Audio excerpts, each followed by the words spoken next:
Today, in our boasted modern civilization, we are facing just exactly the same problems, just exactly the same conflict between two schools of philosophy that they faced in the earliest days of America.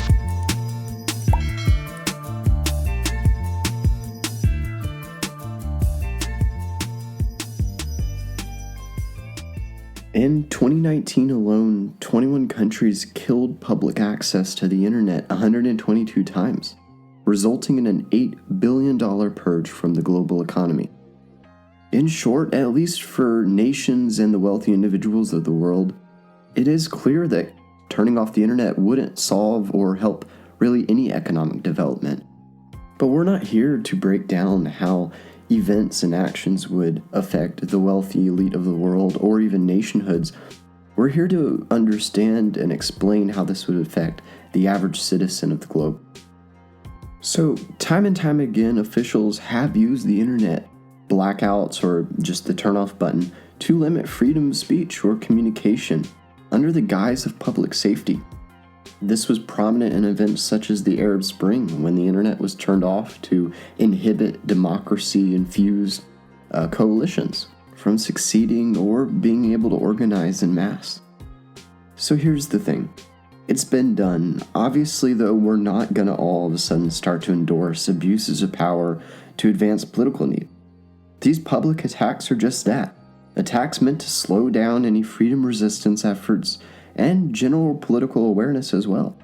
With this being said, I've thought a lot about this, dissected every angle and argument, and I feel truly that the best course for humanity, the best pathway which leads to the brightest of futures, lies in turning off the global internet. Okay, two things. Before you click away, A, let me explain, and B, most of the data and information I will be using mostly does come from the United States. With this being said, I'm doing this because I believe the United States to be a fantastic example of a liberal democracy's reactions to certain events.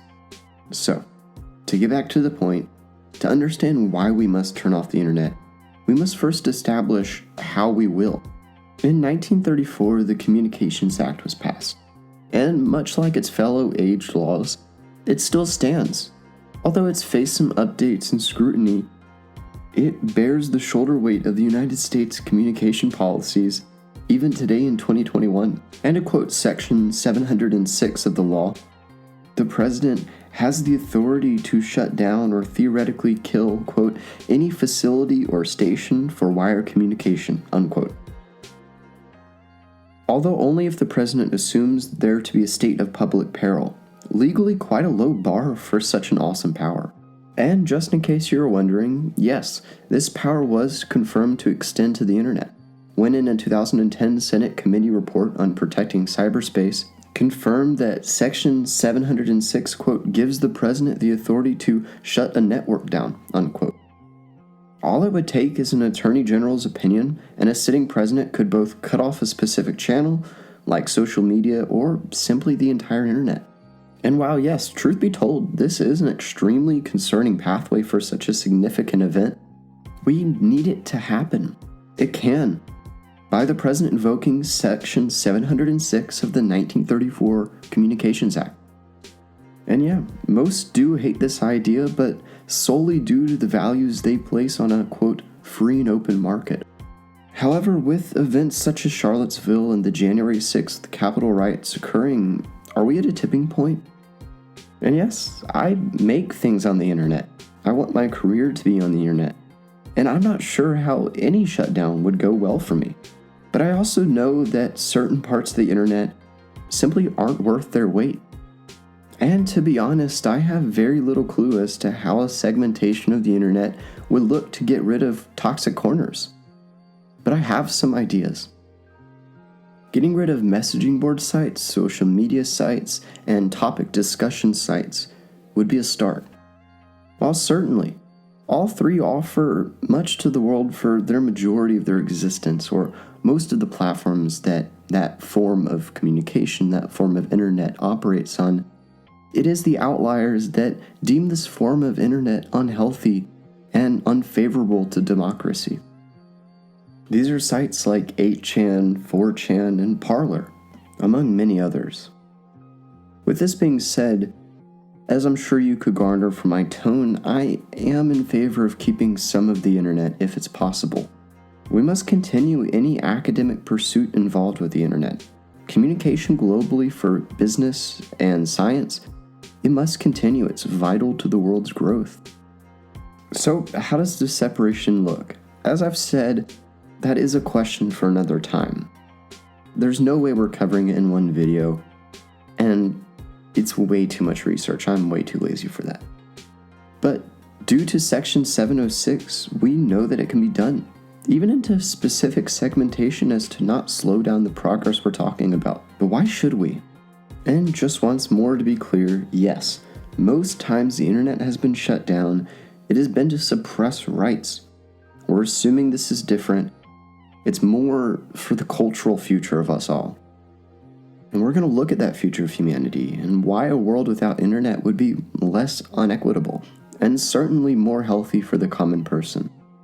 Just in 2016, according to the National Consortium for the Study of Terrorism and Responses to Terrorism, social media facilitated 90% of US extremists. Some context here is important though, as from 2005 to 2016, earlier in the internet's interconnectivity lifespan, only just 50% of extremists were radicalized and mobilized by the internet. The difference here is key. Mobilization means acting upon the internet-bred extremism. This compared to 2016's account of over 88% or nearly 90% of extremists being mobilized by the internet. It's a bad jump in statistics. And some of you may point out that this is more of a regulation issue, that the internet simply needs to be regulated better by America, or maybe even by the states within America. But that's not the point. We shouldn't be having to regulate American communication as to prevent terrorism.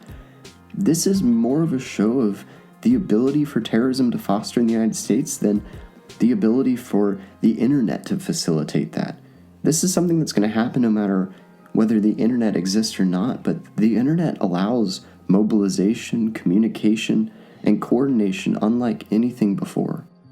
But back to the internet, on one hand, this has made catching terrorists early in their plans quite easy, as they literally will post them on Facebook or Twitter, on 4chan, on Parler, wherever they're coordinating from.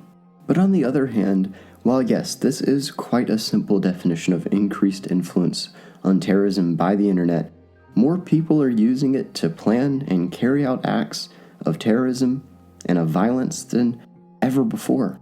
The blueprint has been laid out for them. It's already been happening. And shutting it off would kill these resurgence groups, at least in the United States. They simply could not have the communication ability that is required to promote hate and racism nationwide. And I get there's not a lot of evidence here. It's not complicated evidence. It's not deep evidence, but it is certainly enough to convince me. Lastly, though, and maybe even more importantly, the internet has had a destructive effect on our society.